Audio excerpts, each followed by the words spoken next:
अस्सलाम वालेकुम। आज हम देखेंगे कि हम सिम्पसन रूल लगा के किस तरह अपने इंटीग्रेशन हम सॉल्व कर सकते हैं। अगर आपने मेरी पिछली वीडियो नहीं देखी जो कि थी ट्रेपेज़ॉइडल रूल की, वो आप देख लें, उसके बहुत सारे कॉन्सेप्ट इसमें रीयूज़ होने वाले हैं। तो सबसे पहले हम अपना फार्मूला देखते हैं। इसका बेसिक फार्मूला क्या है, जिससे हमारे ट्रेपेज़ॉइडल में हमने n इक्वल टू 1 फिक्स किया था, यहाँ पर हमने n इक्वल टू 2 फिक्स कर दिया है। और इसका फार्मूला ऑलमोस्ट सिमिलर है उससे। उसमें क्या था, h/2 था, हमने यहाँ पर h/3 कर दिया। f(x0) प्लस f(x2) इसमें भी आ रहा है। इसमें एक और तीसरी चीज़ आ गई है, वो है 4 इंटू f(x1). अब जैसा यहाँ पर हमें पता है कि हमारे पास दो लिमिट्स गिवन होती हैं, हमारे पास एक टॉप पे होती है और एक बॉटम पे होती है। हमने पिछले में बोला था x0 x1 होगी, इसमें हमने बोला है कि नीचे वाली x0 होगी और ऊपर वाली x2 होगी। तो यहाँ पर जो हमने फार्मूले में x1 यूज़ किया है, ये x1 कहाँ से आएगा, वो बेसिकली इन दो वैल्यूज़ की मिडिल वैल्यू होगी। हमने मिडिल वैल्यू देखा था किस तरह फाइंड होती है कि हम दो वैल्यूज़ का सम लेते हैं और उनके साथ डिवाइड कर देते हैं 2 को। तो यहाँ पर अगर हमें मिडिल वैल्यू चाहिए हो इन दोनों की, हम बोलेंगे x0 plus x2 divided by 2, तो वो हमारी होगी x1 की वैल्यू। फिर हम अपना h का फंक्शन देख लेते हैं। जैसा मैंने पिछली वीडियो में बोला था कि h का फंक्शन सेम यूज़ होगा, यहाँ पर वही फंक्शन है। यहाँ पर हम अपने top value minus lower value करते हैं और उसको डिवाइड कर देते हैं n के साथ। अब हमारे पास सवाल में हम वही अपने साइन वाला फंक्शन लेंगे और इसको इंटीग्रेट करेंगे फ्रॉम 0 to 2।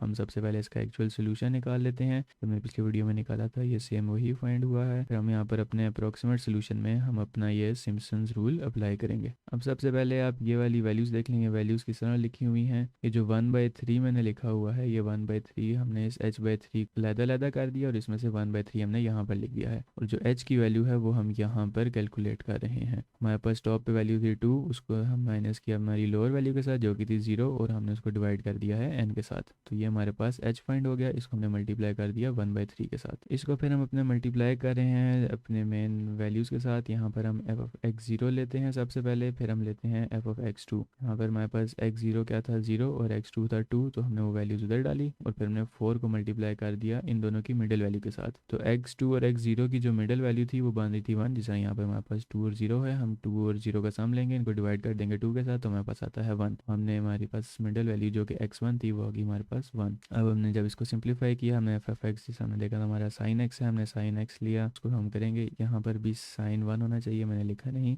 बाकी यहाँ पर sin 2 हो गया। हमने जब इसको सॉल्व किया तो हमारे पास एक ये वैल्यू आ गई। हमने फिर इसका एक्चुअल एरर निकाला एक्चुअल सोल्यूशन में से माइनस करके, तो हमारे पास जो एक्चुअल एरर था वो ये था।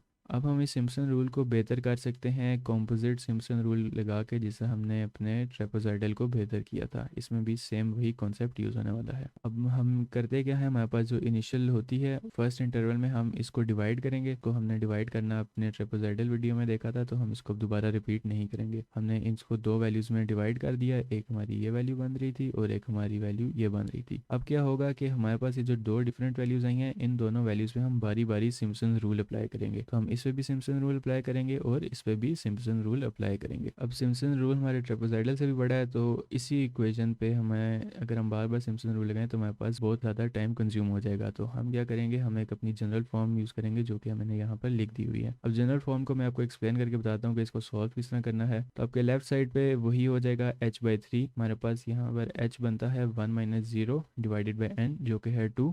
तो h हमारे पास बना था 1/2। हमने जब उसको डिवाइड किया हमने 3 के साथ, तो हमारे पास वैल्यू बनी 1/6। तो मैंने वो जो 3 था वो उसको एज इट इज़ लिख दिया है। इसके बीच में वैल्यूज़ क्या वो भी हम देख लेते हैं। तो सबसे पहले हम अपना x0 लिखते हैं, f(x) उसका लिखते हैं। तो f(x) हमारे पास साइन था, तो हमने sin x0 लिया और यहाँ पर हमने sin x2 लिया। x2 हमारे पास क्या था, अपर वैल्यू, और लोअर वैल्यू थी हमारी x0। फिर हमारे पास अब बीच में वैल्यूज़ आ गई हैं। कॉम्पोजिट ट्रेपेज़ॉइडल में हमारे पास बीच में एक ही वैल्यू थी, यहाँ पर हमारे पास दो वैल्यूज़ आ गई हैं। तो हम देखते हैं कि हमारे पास दो मिडल वैल्यूज़ आएंगी, एक 2 के साथ मल्टीप्लाई हो रही होगी और एक 4 के साथ मल्टीप्लाई हो रही होगी।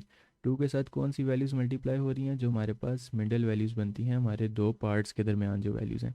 जैसे हमारे पास ये दो पार्ट्स थे, इनके दरमियान वैल्यूज़ थी 1। जितनी भी हमारे पास मिडिल वैल्यूज़ थी उन सब का सम लेंगे, उसको 2 से मल्टीप्लाई कर देंगे। यहाँ पे हमारे पास एक ही वैल्यू थी तो हमने उसको 2 से मल्टीप्लाई कर दिया। 4 के साथ वो वैल्यूज़ मल्टीप्लाई होंगी जो हमारी मेन लिमिट्स के दरमियान वैल्यू है। मेन लिमिट कौन सी है हमारी, ये जो साइन बना हुआ है हमारे पास, इन दो के दरमियान जो वैल्यूज़ होंगी वो हमारे पास 4 के साथ मल्टीप्लाई हो जाएंगी सम लेने के बाद। इन दो के दरमियान क्या वैल्यू बनती है, 1 + 0 डिवाइडेड बाई 2, तो ये हमारे पास 0.5। और इन दो के दरमियान हमारे पास क्या वैल्यू बनती है, 2 + 1 3 डिवाइड बाई 2 हमारे पास बनता है 1.5 और इसको 1.5 होना चाहिए था। तो इस तरह करके हम अपना जनरल फॉर्म लगा देंगे। इस जनरल फॉर्म को ज़्यादा अगर हम देखना चाहें तो हम क्या करेंगे, हम इसका दोबारा इंटरवल लेंगे। नेक्स्ट इंटरवल हम किस तरह निकालते हैं, हमारे पास जो ऑलरेडी पार्ट्स हुए होते हैं हम इनको फर्दर डिवाइड करते हैं। तो अब जैसा कि आप यहाँ पे देख सकते हैं कि हम सबसे पहले अपना एफ ऑफ एक्स ले रहे हैं जो कि था x0 का, और ये हो गया, और फिर हम एफ ऑफ एक्स ले रहे हैं अपने x2 का जो कि हमारे पास यहाँ पर आ गया। अब हमारे पास आ गई बीच में वैल्यूज़, एक हमारी वैल्यू 4 के साथ मल्टीप्लाई हो रही है और एक हमारी वैल्यू 2 के साथ मल्टीप्लाई हो रही है। 2 के साथ हमने बोला था वो वैल्यू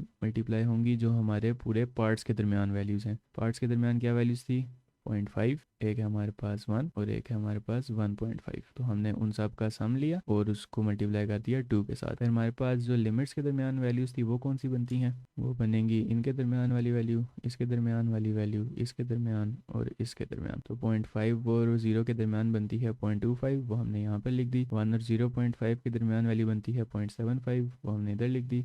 1.5 और 1 के दरमियान वैल्यू बनती है 1.25, वो हमने इधर लिख दी। 2 और 1.5 के दरमियान वैल्यू बनती है 1.75, वो हमने इधर लिख दी। तो जब हमने पूरे को सॉल्व किया तो हमारे पास एक ये आंसर आ गया। तो इस तरह हम अपना सिम्पसन रूल अप्लाई करते हैं इंटीग्रेशन सॉल्व करने के लिए।